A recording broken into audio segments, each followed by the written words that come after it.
Hi, it's Dr. Shona Halson here, and I'd like to invite you to join me on the Physical Performance Show on the 24th of October, where we'll be talking all things recovery in the 3-hour live stream event.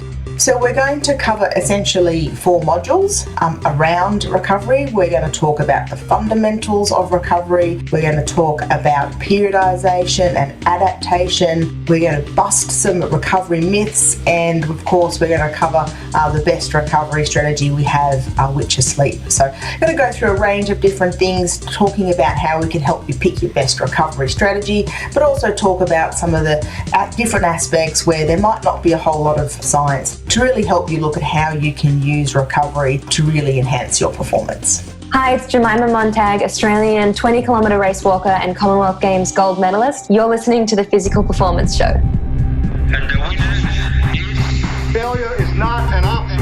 I've had my ups and my downs.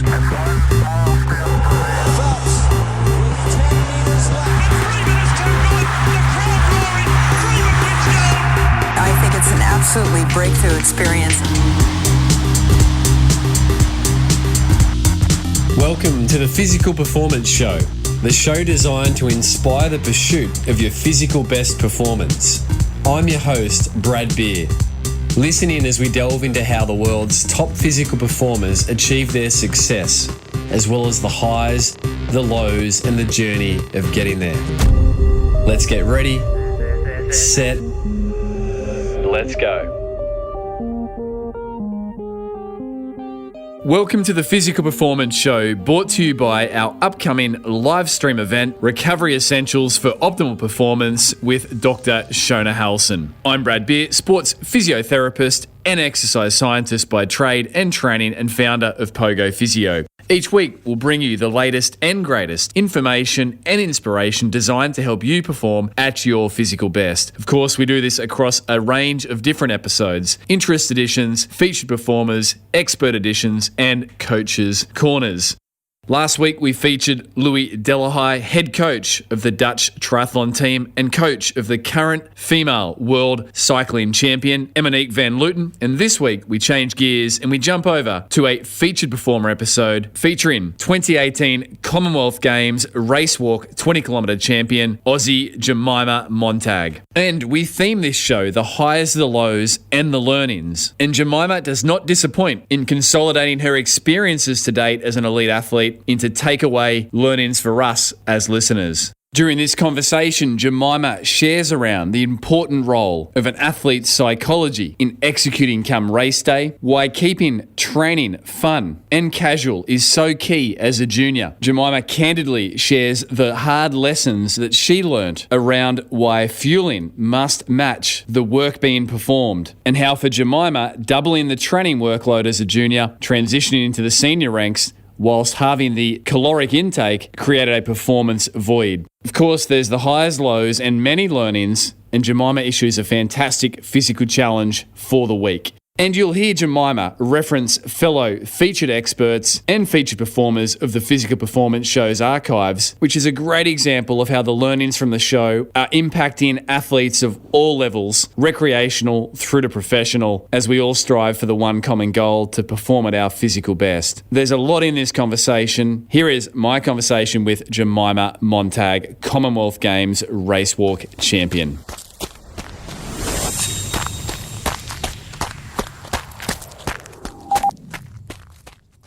Jemima Montag, welcome to the Physical Performance Show. Thanks, Brad. It's a pleasure to be here. I think Mum's particularly excited as a keen listener. And at the moment, you are smack bang in the middle of Melbourne, Victoria, which obviously domestic listeners full well know the rigours of the situation in Victoria, Melbourne. International, most likely as well, international listeners. So how are you getting on? It's been really tough, no doubt, in Melbourne. It seems like months and months now of the same.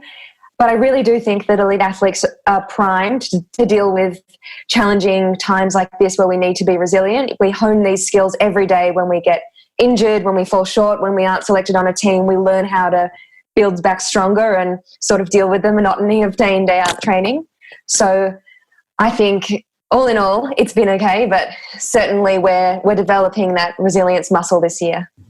we've spoken with one of your fellow Australian team members, Katrina Bissett, around this, and she shared that same term, that, that resilience is being built through such adversity. But I guess it's been a double-edged sword. You had the excitement of being formally announced on the Australian Olympic team for the 2021 Tokyo Olympic Games. So with that, normally I guess you'd be like, great, let's get at it. And it must be frustrating still to have those limitations around how much you can do a day. It's been an hour for a while now, and I think it might be 2 hours of activity a day now. Yeah, well, they've extended it out to 2, which is nice. I guess because this is my debut Olympic team, I've got nothing to compare the announcement to, so I wasn't sort of expecting to be able to celebrate more than I was able to. And it was definitely a nice boost of motivation to get me through this latter half of the year when training was starting to feel quite lonely without a squad or a coach or any races to perform in. So it was relief and excitement to be named, but as you say, we'll just have to wait another 12 months. Contextually, this is off the back of that breakout win in the 2018 Commonwealth Games race walk, 20-kilometre event, of which was only your third 20K, correct? Yeah, my second was for the trial and my first was about 5 months prior to the Commonwealth Games. So I was a newbie and I potentially had beginner's luck where there's not so much pressure because no one quite knows what to expect from you and vice versa. So that was great timing that day.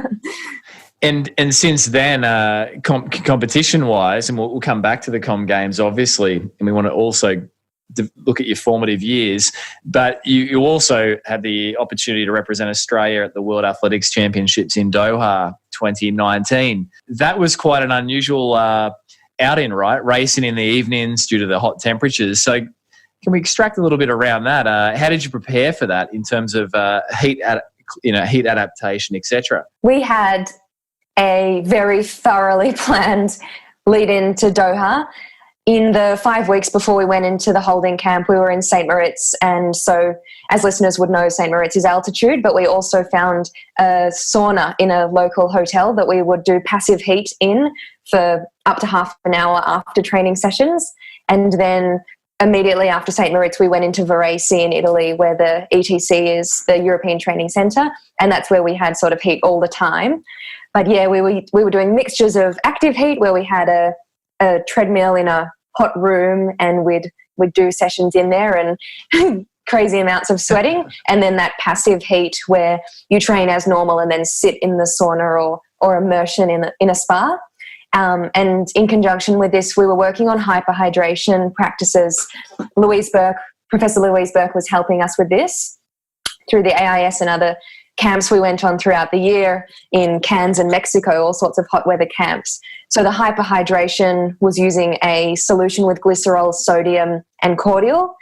So I guess the point of it is that you've got that really concentrated solution coming in with about 1 litre to 1.5 litres of fluid in the hope that your body will sort of hold on to as much of that liquid as possible. And you're, even though you know you're going to have that high sweat rate and be really dehydrating and that core temp rising throughout the race, hopefully you can start at that nice lower core temperature, and then even though it will rise, it won't get up into the 40s like it did for me at the Com Games, because the Gold Coast was also quite warm. So I do feel as though my career so far as the theme has really been hot and uncomfortable. Coming from a Southern Australian Melbourne girl, it's quite interesting to hear you say that. Yeah, it's interesting with the 20K races because your opportunities to do a PB are so slim because there's so often some environmental challenge or something to do with the course or the competitors or how you are on the day. So I still feel as though I haven't really lived out my potential in terms of a PB to date, because especially the last few major championships have been, at midnight in the Qatar desert or on a warm Gold Coast morning, etc. On a warm Gold Coast morning. And your PB, to put context on just how fast race walkers go, and we've featured fellow Australian Com Games champion Dame Bird Smith in the past, but your PB at the moment is what, Jemima, for the 20K? 90 minutes 51. So to have an automatic qualification for Tokyo, I needed under 91 minutes. So I just got under. And so, yeah, I guess for context, we got roughly 4 minutes 30 for races. So it's really not too different to running. And I do believe that the name race walking does it a bit of a disservice, because people think it's sort of walking, but it's actually much closer to running, and it's a completely different gait. So I'm actually brainstorming ideas for what we could rename it, perhaps something more dance related. I feel like it's more of a salsa, more of an aerobic propulsion, but we'll see with the renaming. There might be some steep tradition to overcome there, Jemima, but I mean, it's a fascinating gait, and in preparing for this today, enjoyed a snippet that you shared on an interview where you said that your mother and yourself, obviously who you've referenced as a physiotherapist, your mum, do some regular biomechanical assessment of your gait. What things do you sort of, and you described it in that interview as the technique is about being efficient with the energy, so energy efficiency, but also fast plus safe. What do you believe are the key attributes of a good race walking gait or technique? Technique really is everything in race walking, because we've got those judges all around the course. I mean, we need some way of differentiating running from walking. So I truly believe that this weekly work that Mum and I do on technique for speed, safety and efficiency is really, really critical to elevating your race walking performance. And it does sort of come in partnership with the work we do strength and conditioning in the gym, because in order to have that more efficient and fast and safe technique, you do need to be strong in the key muscles. But I guess the things that we're working on at the moment is really horizontal propulsion rather than wasting any energy sort of going up and down, which I guess is quite different to running, because we need to have that 1 foot on the ground at all times. We don't want any flight phase. For me, sometimes my inclination is when I'm trying to speed up, I speed my turnover rather than maximizing my stride length. And that makes me look a little choppy and bouncy, which is not so good in front of the judges. So at the moment, I'm really working on a nice pelvic rotation so that I can make the most out of each stride, but not overstride. So again, once you feel the stretch, roll the pelvis and bring that leg forward, it's about having really good hamstring strength to quickly get your next heel down into the ground. And I guess from an upper body point of view, it's really just a nice and relaxed, nothing that's going to be consuming too much energy, and focusing on that real roll. My first coach in my junior days actually said to me that race walking is like a Latin dance. So I've always had that in the back of my head, that quote from him, because I do think if you can make it quite rhythmical and beautiful, that's how the best race walkers in the world look. For example, the South Americans, the Chinese, it is sort of this lovely wave-like shape that they create from the side. And that's what we're working on every week. Yeah. Yeah. I mean, as you were describing that, it conjured up in my mind, and most people have, watched some race walking, if nothing more than obviously major championships, and it does look rhythmical. And I guess that's similar to any elite performance, isn't it? The elite performers do make it look effortless, even though it's far from that. You mentioned there, Jemima, strength and conditioning, and the requirements to be strong. What does that look like for you typically in a preparation phase? Are you in the gym X amount of times a week? You're also doing, no doubt, home-based stuff as well? Yeah, so I do my strength and conditioning out of the Victorian Institute of Sport. I mean, the Montag Institute of Sport in my garage for the last 7 months, but I'm very keen to get back to the Vic Institute of Sport. And that'll be sort of 3 times a week in more of a base general prep phase, and then down to 2 times a week when we're in more of the specific race prep phase and there's more kilometres and I need to be fresher. Yeah, I'm really lucky that my strength and conditioning coach is really keen on understanding the race walking technique and the specific muscles that we need to strengthen. But really it's quite similar to endurance runners. We do a lot of RDLs. That upper hammy seems to be a really common injury for race walkers. It was what led to my coach having to retire, and my sports dietitian pulled hers off the bone up there. So I'm very conscious about protecting those upper hammies, and also, I guess, the insertion with Nordics and things like that, as well as just some really great glute strength, calf strength. It's really that posterior chain of the lower limb that we really need, and some great core stability. I think what I've really been learning over the last few years is about functional strength and conditioning training, as opposed to when I was younger and I didn't have access to a strength coach at the VIS. I was sort of making it up. And this is right leading into the Gold Coast. I had no sort of support, and I was making it up just through YouTube videos and what I sort of saw online. And I just thought, oh, well, I need to have abs because that's what elite athletes have, so I'll do sit-ups. When, the sit-up, that crunch action, is not functional at all for any sport that I can think of. So it's been really interesting over the last few years developing that S&C program to be functional and to make sense. And it's really, enabled me to go faster with good technique. Have you been surprised? Katrina Bissett mentioned she was surprised, similar situation, going from no, coach input with S&C work, strength and conditioning, just sort of self-led, how far she's come in a few consecutive seasons of work. Has that been similar for yourself? You look back and go, gosh, I've come quite a way in the last 2 years. Absolutely. I mean, I come from a ballet background. I actually did 10 to 12 years of ballet as a young girl from the age of 3. So I guess some form of strength has always been in there. I guess ballet is obviously body weight without those heavy lifts in the gym. So there has been a shift, but I've always loved that feeling strong and powerful side of any type of art form or sport. But as Trina said, it's been really exciting over the last few years having those more structured lifts and also being open-minded to doing stronger or bouncier or faster moves, even though I sometimes don't think that they are so functional for race walking. My current program has sort of some faster, stronger hip thrusts in there and some bounding. And I think all of those things, they're great for bone health and for that speed over the last 3K in a race.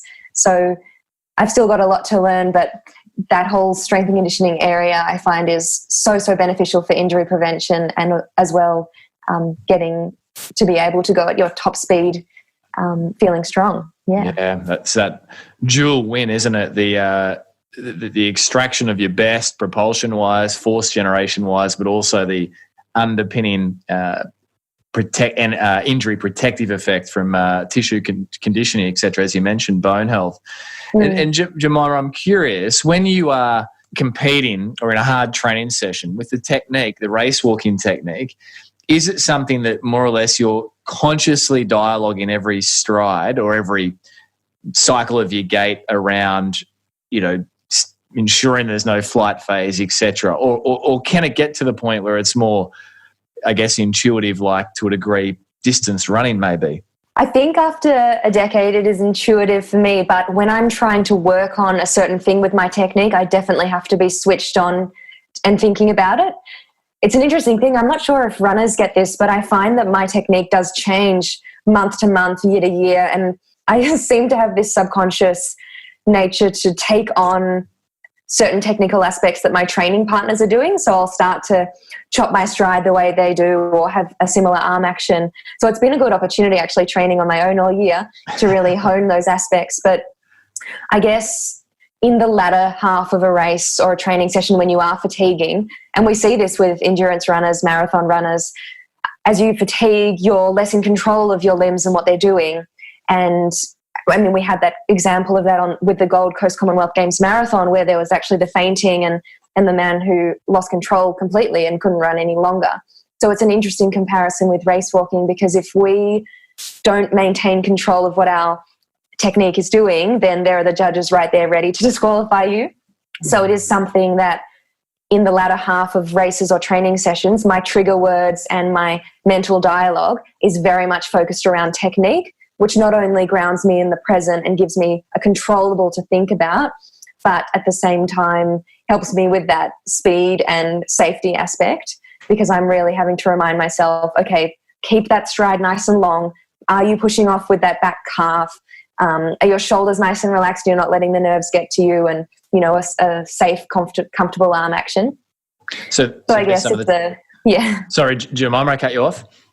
I was just going to say it's it's a bit of a complex answer because, yes, the technique is intuitive, but at the same time, I need to be really aware of it when A, I'm fatiguing, or B, I'm actually trying to change something and work on a particular technical aspect. And you shared some of those cues, pushing off with the back leg, relaxed up top, up with the upper carriage, etc. And I think any endurance athlete out there can relate to some of those internal check-ins with technique. That's for sure. Let's go full circle back, because race walking we've certainly been spoilt for success, I think, in Australia over the years with Jane Saville, Dame Bird Smith. There's been some great forerunning athletes. Did you grow up aspiring to take on the world of race walking? Or how did you, I know you had a little athletics background, but two parts, how did you find your way into it? And two, when did you realise you had a talent?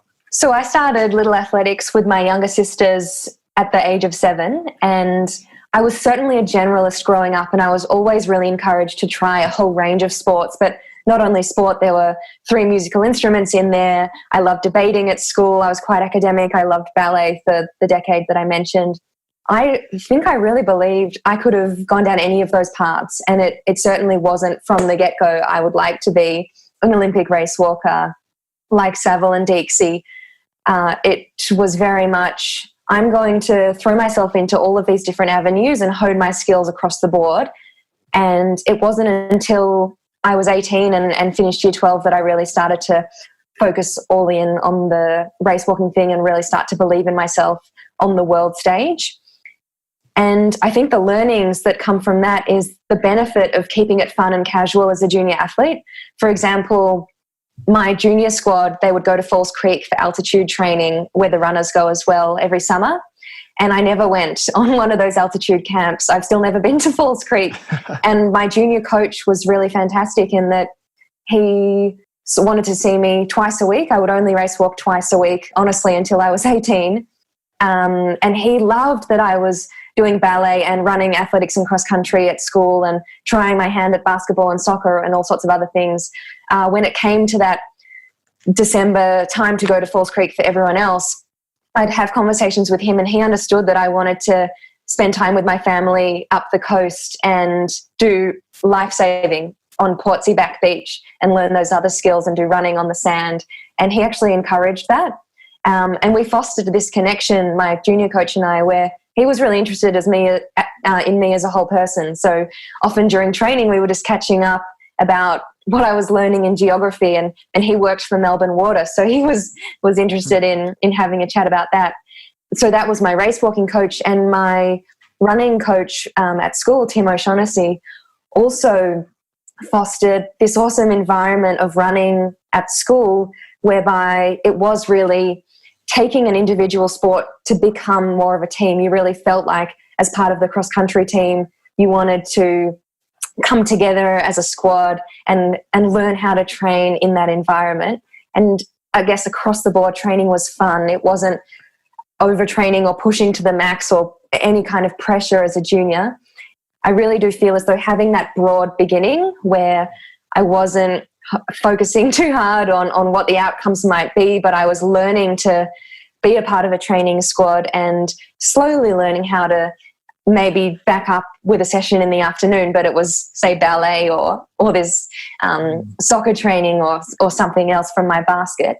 And what I've learnt in reflection is something that Epstein actually writes about in his book Range. I'm not sure if listeners have heard of this book Range, but it's about how generalists triumph in a specialised world, because there's things that we learn from all of our sports and hobbies growing up that can be applied to whatever it is that we end up choosing to make us, to elevate our outcome as a performer in that area. And so, for example, I had a really strict ballet teacher and a really strict Russian piano teacher growing up, and I think they taught me to have a tough work ethic and to know to write down what it is that the teacher wants from me and study it crazily and then put that into my performance. And so I really do think that my work ethic this year, especially, and the ability to just keep coming back day after day, stems from those ballet and piano teachers who were quite tough. And dipping my toe in the water in those team sports taught me how to be a team player and create a support network, which I use now in race walking when I am creating a team of psychs, nutritionists, physios, masseuses, S&C coach, etc. So I think the learning I really want to get across to listeners in terms of my beginnings was the power of having the focus on enjoyment and trying things and making friends and having young athletes in that happy sort of environment where they will pursue it and they will find their way if it's meant to be and if they love it, rather than sort of trying to jump into being an elite athlete too early. Yeah, gosh, there are some, as you say, rich learnings there. Keep it fun and casual as a junior, and the power of that, and your own reading there of Epstein's book Range, which I'm yet to read, but it is on my to-read list, about generalists triumphing in specialist in a specialist world. It just mirrors the scientific findings around performance, early specialization with promising junior athletes. Might seem like it makes sense, but if you look at some of the evidence base, as we both know, around developing athletes to hit their best performance, as you say, that wide exposure to lots of different skills physically, undertakings is favourable in terms of maximal performance and also injury minimisation. So that and what a combination. Your early coach described race walking as a Latin dance, and there you had that ballet, that 10-year beautiful entrenchment in ballet. So plus little athletics, it's like you were born to be a race walker. Jemima Montag. Jemima, through those formative years, you've spoken in the past with on several interviews around the realisation of energy availability being so key to performance and health.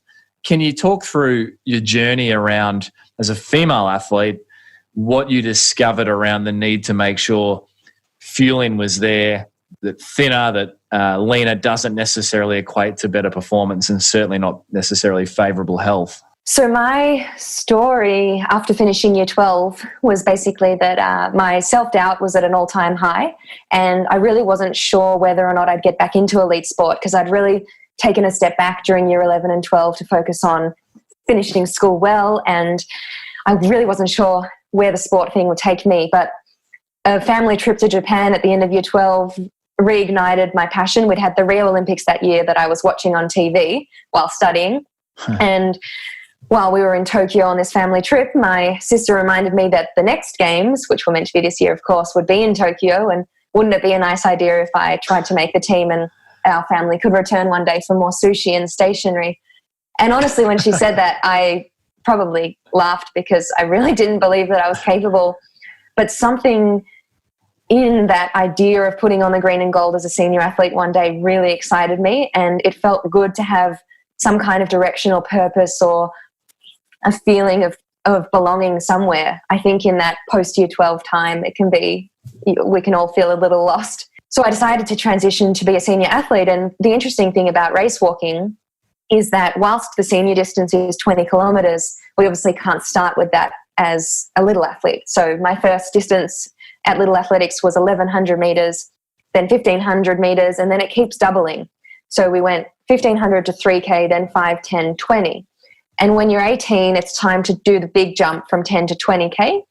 At the same time, I'd moved coaches to Brent Balance, someone who was coaching athletes at that bit more of an elite level. He'd had a background at the AIS. He'd coached big names like Jared Talent, Nathan Deeks before, and I really started getting excited about this transition to senior racing. So what happened was my training distances and racing distances doubled from 10K to 20 and, much bigger weeks now that I'd finished year 12 and I had more time. But my fueling probably halved. And that was because in my mind, in order to be an elite athlete, I needed to look like an elite athlete. And I thought that elite athletes were lean all year round. The smaller the better, the faster. And that's sort of what I had to do, the sacrifice I had to make in order to get the most out of my training, which is funny because it's actually the inverse. So in terms of the timeline, I did find with energy availability that by the time it got to the Commonwealth Games, this is 1 year later, I was still in that sweet spot where you're feeling light and fast and everything feels so easy and you haven't yet dipped into those downward spiraling negative effects yet. So I think I hadn't quite run into any troubles. But after the Commonwealth Games, just a few weeks later, I travelled over to China for the World Teams Championship, again, a 20K race.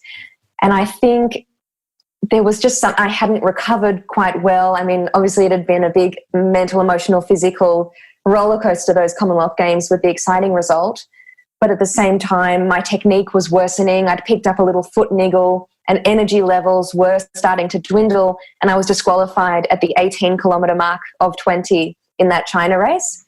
And it was a big wake-up call, because not only have you sort of travelled halfway across the world for this race to be disqualified 2 kilometres before the finish line, but it was certainly a low if we're talking about highs, lows and learnings.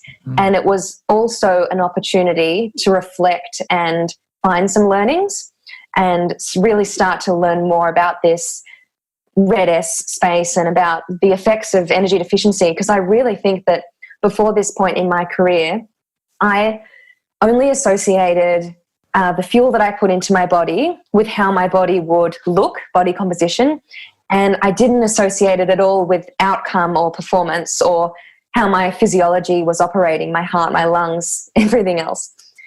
Whereas what I really needed to do was learn that how you fuel and how you recover combine with your training to then affect that overall performance. So my learnings and my ways forward after that disappointing disqualification only a few weeks after the Com Games Gold was how important it is to work really closely with a sports dietitian. So I'm lucky to have Jess Rothwell, who was a race walker herself, so we really understand each other. And she was really my first point of call. We started doing some DEXAs and basal metabolic rate testing and bloods to check in on how things were going. And she took a really great approach, which was that she knew I'm studying a Bachelor of Science with a physiology major. And the way she explained relative energy deficiency to me was very much from a physiological point of view. And all of a sudden, I really felt empowered, understanding what was going on in my body and how my fueling and recovery and training could work together to elevate performance. The next big learning for me in terms of energy availability and body composition was actually from one of your previous episodes with Trent Stellingworth. I listened to this in St. Moritz a bit over a year ago, and what I took away from it was about the periodization of body composition throughout the year. He spoke in your episode about his wife, who's an elite endurance athlete, and he explained that if we only expect our body to have two peaks in performance in the year at perhaps 2 major championships, then it'd be silly to think that our body composition can peak more than twice a year as well, and to expect to be in that lean, mean fighting machine state all year round. And that was a big light bulb moment for me, because I thought, oh, all right, like, yes, perhaps we have to, if we know that there are performance benefits of being at a little leaner on race day, then all for it. But there are so many other important things to look after, and to be able to come back up and fluctuate between happy, healthy training weight and then race body composition has been a real skill that I'm, I guess, still trying to learn, but I've really gotten my head around that now, which has been a big learning. Another one along the way with energy deficiency is something Lyndon Hall taught me when we were in the holding camp before Doha. She's our Australian 1500 metre runner. And she gave me this analogy, which listeners may enjoy, using an iPhone, because one of my confusions with REDS was I said to my sports dietitian one day, well, I seem to have plenty of energy for training. My training isn't coming down at all. I'm still hitting awesome times. And she said that the training alone isn't a good enough indication that your energy levels are actually adequate, because there's still the effects on mood and sleep and recovery and your energy for all the other tasks you have to do in the day. So the iPhone analogy is, if you imagine 2 different iPhones and one is on about 2% battery and that's enough battery to make a quick emergency call, which I guess represents the training session that's important. But then it dies and it's flat and there's no leftover energy to go into the social apps and connect with people and go about the rest of your day with study and whatnot. Whereas the other iPhone is fully charged and it's got an extension cable to walk around with. It's got energy not only to make the emergency dial or do the key training session, but also to study and be a nice person to be around for friends and family and fit all those other recovery things in that we require energy for. So taking that analogy on board, it's that not only do I want a portable charger with me in terms of maybe snacks on the go and adequate energy, but it's about fueling for the work required, as you say, but fueling also for everything else that's going on in life, because we can't forget as athletes that if we're also hurrying around to uni and cooking and having a bit of a social life, etc., and recovering from hard sessions, all of these take fuel and energy, let alone our basal metabolic rate and other things that are going on behind the scenes. Gosh. And just to give you one more, I know I have a lot of learnings in this space. These are great. The final one in terms of energy availability and body composition and sort of being in this space with female and male endurance athletes, where there seems to be a big focus on body composition and sort of commenting it on what people think of it, is the power of stepping away from social media sometimes. I'm not saying that we need to all get rid of it, but what I did before the World Track and Field Champs in Doha was actually 3 months away from social media. I decided after the World Uni Games, which was 3 months prior, that I was going to have a big social media detox. And I think that it is, even though I'm back on it now, it is a tool that any of your listeners can have in their toolkit. Say it might even just be for 2 weeks before a major championship or an important race. But what I learnt is, we talk about beginner's luck, or that feeling I had on the start line of the Gold Coast Commonwealth Games, where you're a bit of a mystery and no one knows what to expect from you, and at the same time you don't quite know exactly what your competitors have been up to in training and how fit they might be looking, etc., and how powerful that is. But we never question whether we can actually recreate that beginner's luck or that mystery, and I think we actually can by stepping away from social media, because I got to the start line of the World Champs after my 3-month social media hiatus feeling confident that I'd done the work and no one else knew what I'd been doing. My mind wasn't filled with these fears and doubts because of sort of scrolling through all of my competitors' feeds and knowing sort of, feeling intimidated by how lean and strong they looked or what sessions they were uploading from Strava. And I think it was a really powerful thing to do before the games. And even though I'm back on, because I do think that social media is a great thing for a lot of other reasons, it's a really nice tool if anyone's ever feeling like that body confidence is dipping or going into a dangerous phase, to step away for a bit, because we know that people are only putting these edited, curated images online.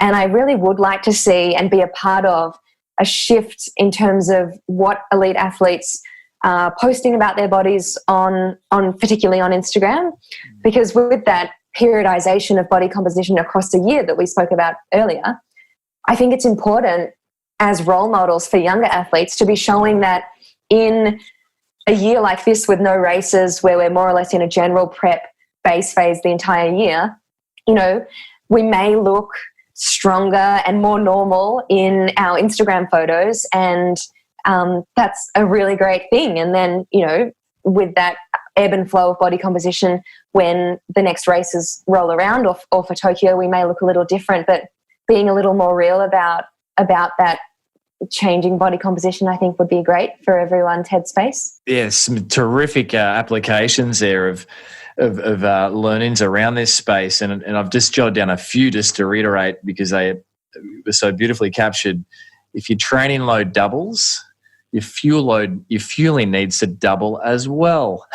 Halving the fueling may not be the best long-term strategy for health or performance. Now, we laugh about it, but it really isn't that much of a laughing matter when we think about the health consequences. And in my day-to-day work as a sports physio dealing with endurance athletes with bone stress injuries, every day, it is, and thinking back through my own journey, it's just common sense. It's got to double, yet we don't. We've had Margot Mountjoy recently share that appetite isn't a good indicator of fueling if you're a high energy expender.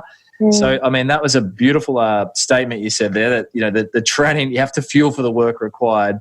And the other thing I really enjoyed there was that that you said your body, how it looks is not representative of really how it's functioning. And as you say, if we could have this transparency around out of season or non-periodized or not peak shape, if you like, then that might engender the belief that you don't have to look like you do on the start line of the Doha World Championships or the Olympic Games or the Com Games year round to be a good athlete. I fell into that trap as a junior, looking at the triathletes I admired and thinking I had to have emancipated ribs to be racing well. Yeah, I think what you're getting at here is the shift from a focus on form to a focus on function. And that was huge for me early on with my sports dietitian and what we were talking through, because what I realized is at the core of it all was I wanted to perform well, and nothing makes me happier than crossing the line, knowing I've given it everything and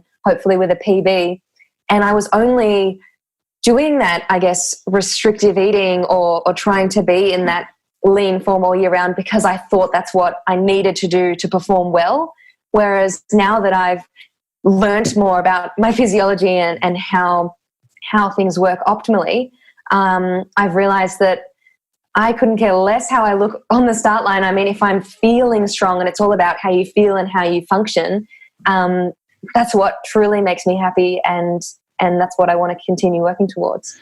And physiologically, I've heard you share in the public domain that your team, you will celebrate as a female athlete your monthly cycle. It's a celebration point, which I thought was terrific.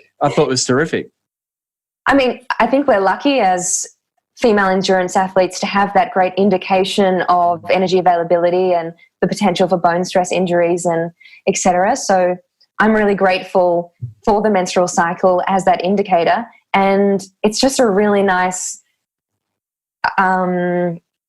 sort of reminder that everything's in check and training and fueling are nicely complementing each other.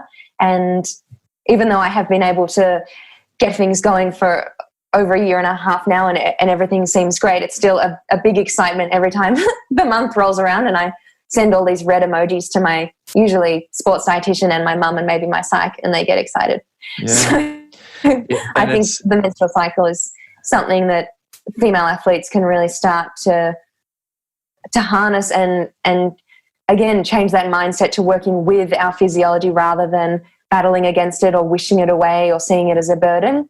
And I think this area of women's sport is really growing, and it's a great time to be a female athlete with the growing AFLW and the fact that we've just won that bid to host the FIFA World Cup in 2023, and even what happened earlier in the year in March with that sellout crowd at the MCG for the women's cricket. I think it's a really exciting chapter of women's sport to be a part of. And certainly if we can all start learning more about how women athletes differ to male athletes in terms of physiology, that would be a great thing for young girls coming through.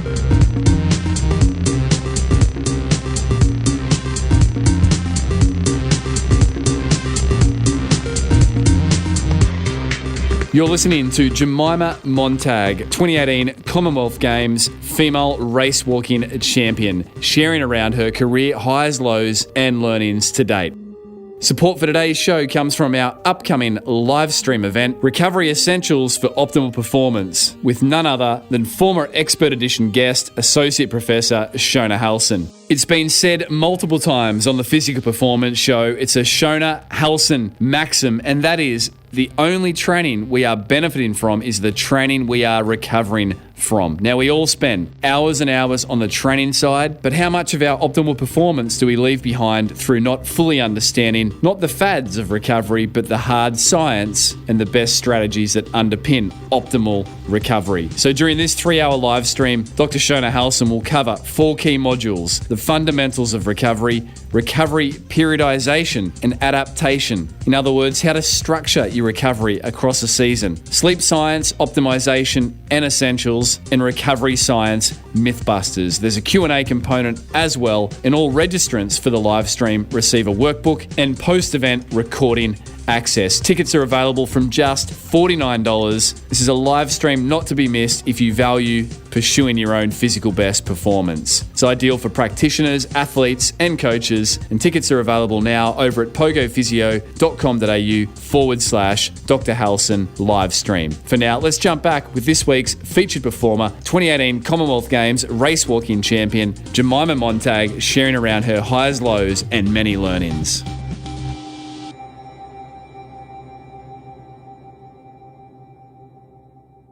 Ready to change gears, Jemima? Here comes the physical performance round. Some rapid fire questions. Yep. And let's see if you can go sub 90.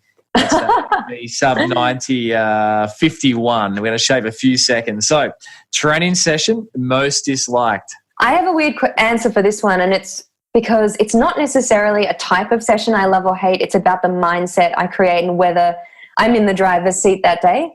Because sometimes a really hard session that some might think I would hate, like 8 times 2Ks at altitude in St. Moritz, actually feels awesome because I'm in flow state, I'm in the zone, I feel strong. My mindset is more, I get to do this rather than I have to do this. And you get that huge sense of reward afterwards where you feel proud for conquering something where you've had to dip into that unknown space and really challenge yourself.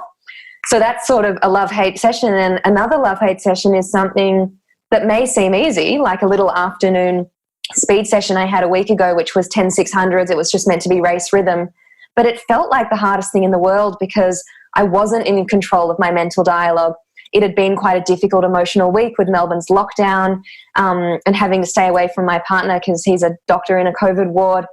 And I hadn't really brought myself in check with all of those extra things that were going on in my environment and in my mind. So my body wasn't functioning optimally, and I was so focused on all of those negative external things. And so that makes an easy love session actually a bit of a hate session. So confusing answer, but it's all about the mindset. Controlling the mental dialogue. And I think everyone listening in can recall a session where it should have been easy, but it wasn't. And so often it is that psychology side of it. Training session most loved. My favorite is this ritual session that my coach and I do the day before any big race. So normally we get to do it 5 to 10 times a year, and it's 10 200s. You always feel tapered and fresh and wonderful. We go down to the course itself, and it's, you're never going to be too puffed by the end of it, but you always feel speedy and ready to race. There's that nervous energy. I can tell that he's nervous. I'm nervous, excited, and it's always, something cool's about to come the next day. Pre-race fueling. Jemima, what fueled you to the Com Games gold medal in 2018? I am a toast with honey, cinnamon and banana girl and a black coffee. And how many hours before the event? Oh, as long as it's about a couple. I have a stomach of steel, so a couple of hours at least. But as long as it's that low fiber, simple, nothing that's going to upset the tummy, high in carb, quality fuel in the tank, then we'll be feeling good. You're set to go. Bedtime, morning time, what's your normal routine with those? Oh, I've always been super early, so 9 p.m. and 7-ish. Oh, that's wonderful. Well done. That's Don't change a thing. Who is the athlete that Jemima Montag most admires and why? I draw inspiration from qualities in a whole range of athletes. For example, I love the way that the current Aussie endurance women like Jess Hull, Eloise Wellings, Jess Stenson, Jen Lacar's, people you've had on your pod before, support each other. I admire the way that Dane Bird-Smith has a really gutsy last 3K in his races and he can dig into that hurt bucket. I admire my training partner, Rydian Cowley, for being really caring and sometimes sending a text after training just to say thanks for coming along. I admire Trina Bissett in that she's not afraid to be different and speak out about issues that we can all relate to, but we're often too scared to talk about. And the last person would be Steve Solomon, who's our 400-metre runner and Aussie captain. he has incredible leadership skills and this ability to lead alongside others and make everyone on the team feel comfortable and special and part of something bigger in an individual sport. So I try and draw on all of these people that I admire within track and field. Great answer. Is there a mantra that you typically use when you're full gas in training or racing? I know that you've shared those cues earlier around your technique, but is there a regular mantra that you use, Jemima? I have borrowed a mantra from one of your podcast guests, Sarah Hall, and that is to go back to the well. And the well is filled with your mental and physical strength. And as soon as you're dipping into that hurt sort of part of a training session or a race, it's go back to the well, bail out more strength. And yeah, just that affirmation that you have a lot of reserves of mental and physical strength. Go back to the well, keep going back. You just need to get to the finish line. So powerful. Go back to the well. Best recovery tip, Jemima? Eat and sleep. Sleep a lot, eat a lot. Enjoy both of them. And you are modelling that to a T. Well done. Worst injury to date, Jemima? I've been really lucky, I think, because of the ballet background. So my only real challenge has been a bit of a left fat pad issue that needed a quick injection. And it went on for months and months, but it was more because of a mental side of things. You know, when you see some imaging from an MRI and something that wasn't so bad actually becomes much worse because you've got that visual. So I'm doing a lot of learning about the biopsychosocial approach to medicine and how something that perhaps isn't physically so bad can take on new properties when your mind thinks it is something else. So that fat pad injury has been my biggest challenge, but it was actually more in my mind than in my knee. Well done on picking up on that. And certainly any imaging medically does need to be overlaid over the top of the symptoms presenting. So it's a good point you raise around sometimes the trap of imaging without context. Well, obviously, you had the best of care around you. One word to describe your racing style, what would that be? Fearless. Fearless. I like that. How would you describe, you've used the phrase there earlier, the zone, the flow state, but how would you describe being in that, Jemima?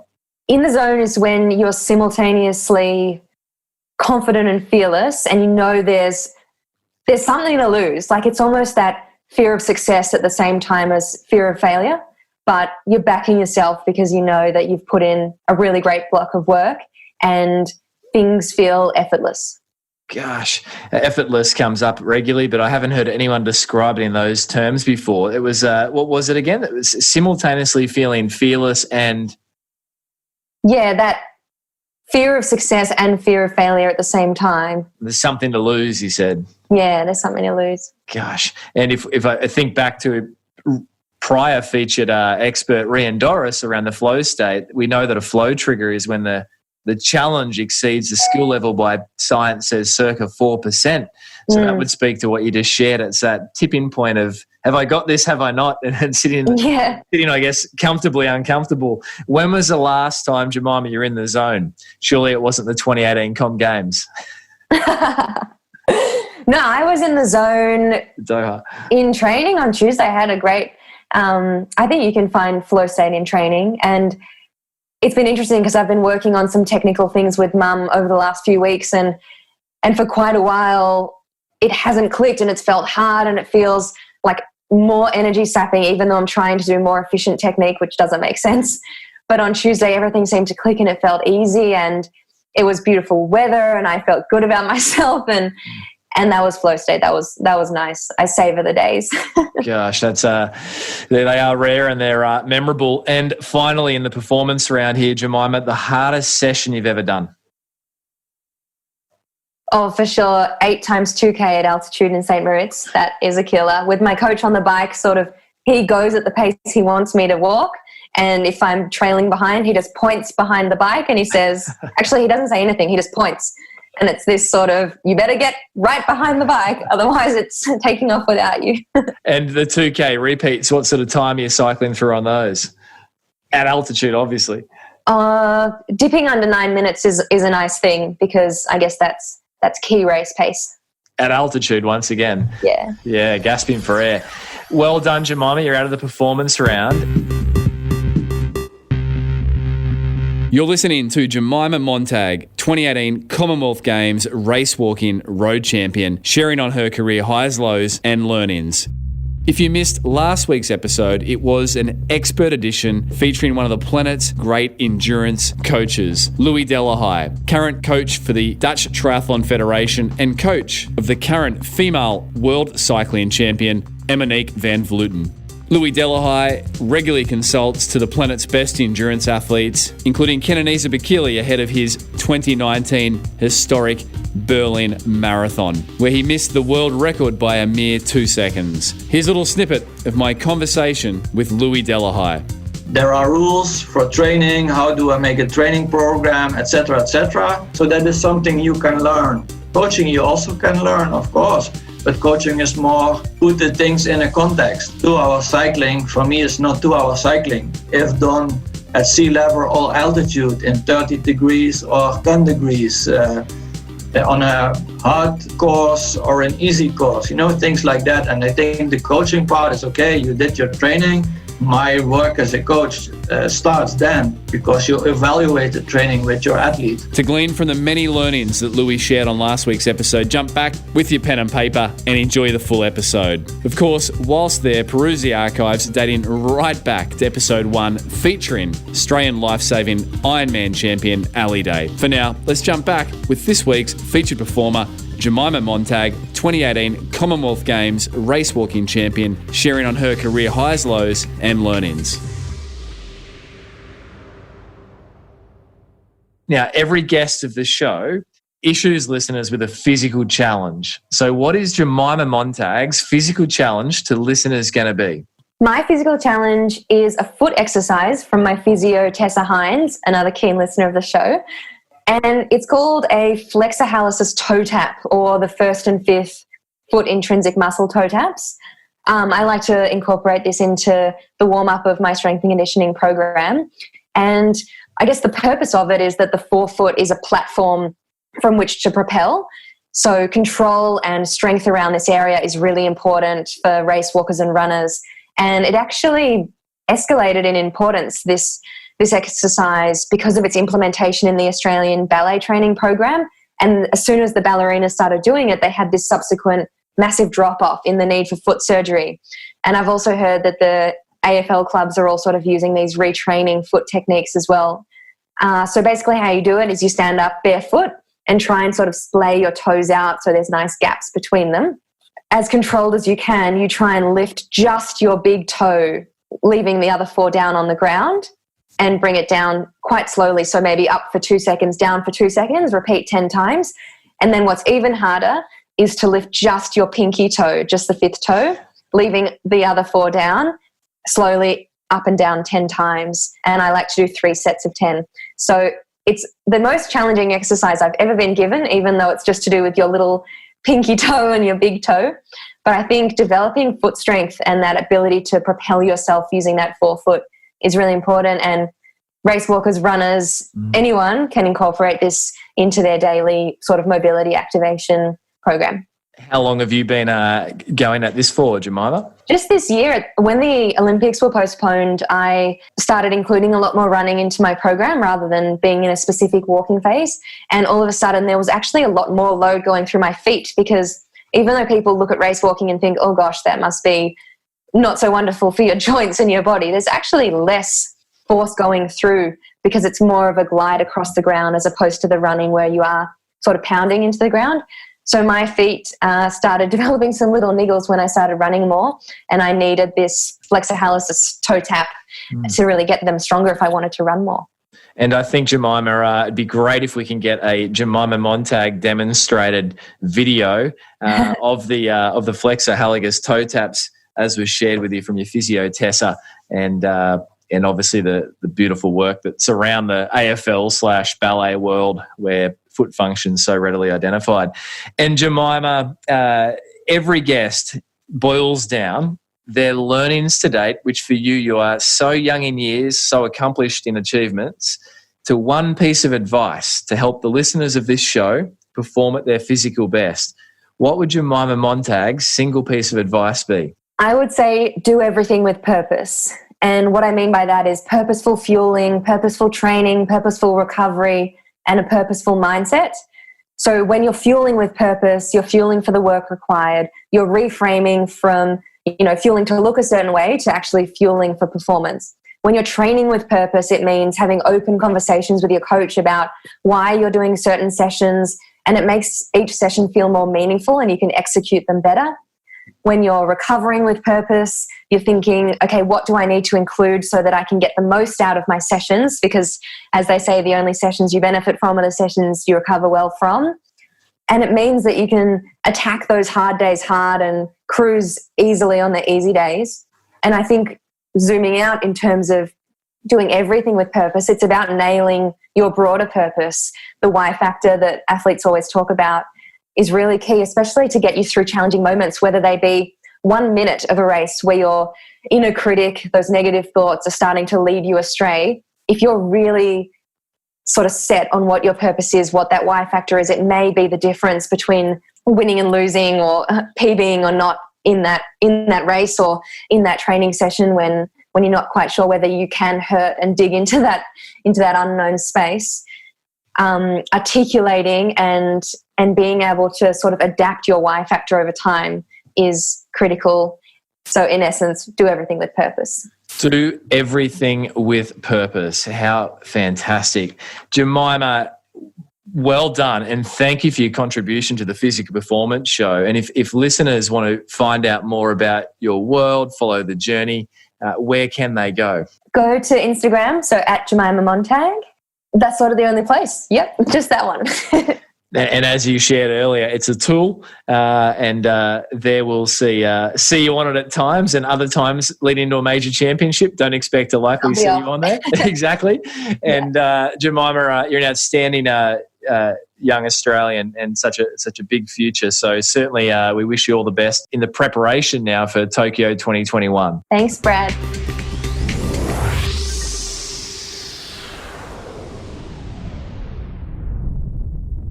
So there you have it, another episode of the Physical Performance Show, and I trust you enjoyed Jemima's sharings today. If you did, then please reach out and let Jemima know what it was that you enjoyed from her sharings at Jemima Montag, Montag, over on Instagram. Whilst there, tag in the show at Physical Performance Show, and please keep the podsies coming. They are such fun. Simply tag in the show at Physical Performance Show with the episode that you are enjoying at any given moment. We will reshare that over on our Instagram channel at Physical Performance Show. Do stay up to date with the show over on the Physical Performance Show on Facebook. You'll find me readily available over on social media at Brad_Beer, Instagram and Twitter. Now, if you are yet to secure your spot for the Shona Halson live stream upcoming event, Recovery Essentials for Optimal Performance, be sure to not miss it. If you listen to this show, I know you value your physical best performance, and Dr. Shona Halson has been touted as perhaps the world's greatest expert in all things the science of recovery for athletes. Tickets are available for just $49 over at pogophysio.com.au/Dr. Halson live stream. All registrants receive access to the post-event recording. Our prior live stream with Dr. Stephen Seiler had hundreds of people worldwide, many of whom the live stream time zone didn't sync up, but who benefited from the learnings with the post-event recording. So don't miss out. Secure your place today. Dr. Shona Halson's live stream, Recovery Essentials for Optimal Performance. Massive thanks to those who make this show possible each and every week. Daryl Misson, our audio engineer, Susan Wilkin on all things show administration, Matthew Walding on all things show graphic design, and Lily Burden assisting behind the scenes on all things social media. Also, a huge thanks to those who are leaving ratings and reviews over on iTunes, and also subscribing to the show to ensure that the learnings land in your earbuds each and every week as the show goes live each and every Thursday evening. Now, coming up on next week's episode of the Physical Performance Show, I share with you a delightful conversation I had recently with best-selling author Darren Finn. Darren is the author of 3 fantastic running-based books. The first, which gained him notoriety, being the 2012 release of Running with the Canyons. That bestseller was followed up with The Way of the Runner, an exploration into the Japanese way of running. And most recently, in 2019, Darren released The Rise of the Ultrarunners, a journey to the edge of human endurance. It's a fantastic read, one I'd recommend to every listener of the show, and it chronicles Darren's journey into this world of ultra running, the quirks, the stories, the characters, and the many lessons. And here's a snippet of my conversation with Darren. In distance running, particularly on the roads, from a 10K up to a half marathon, you get paid more. In marathons, obviously, the prize money is bigger. They don't really think of it if they went downwards. Obviously, 100-meter runners can still get well paid. Not like they're getting paid at 50, but they didn't go that far. But then the idea that you would then do an ultra marathon and the prize would, there is very little money in ultra running. That is starting to change slowly, which will be interesting. If anyone, whether it's me or someone else, can start to get some of the East Africans involved, will be interesting, because there are now a few races offering money, but it's still a pittance compared to road running. Yeah, it just doesn't make sense to them to make that huge effort. And, they're doing it. Sometimes it sounds a bit mercenary. They're doing it for the money, but, they're coming from a place where they need that money, and they use it not just to transform their own lives, but the lives of their communities and their families and what have you. So it's a big investment for them. So be sure to be tuning in next week for a whole lot of fun on an interest edition with Darren Finn, best-selling author of Running with the Canyons and now The Rise of the Ultrarunners. Until then, keep pursuing your physical best performance. I'm Brad Beer, and this has been the Physical Performance Show.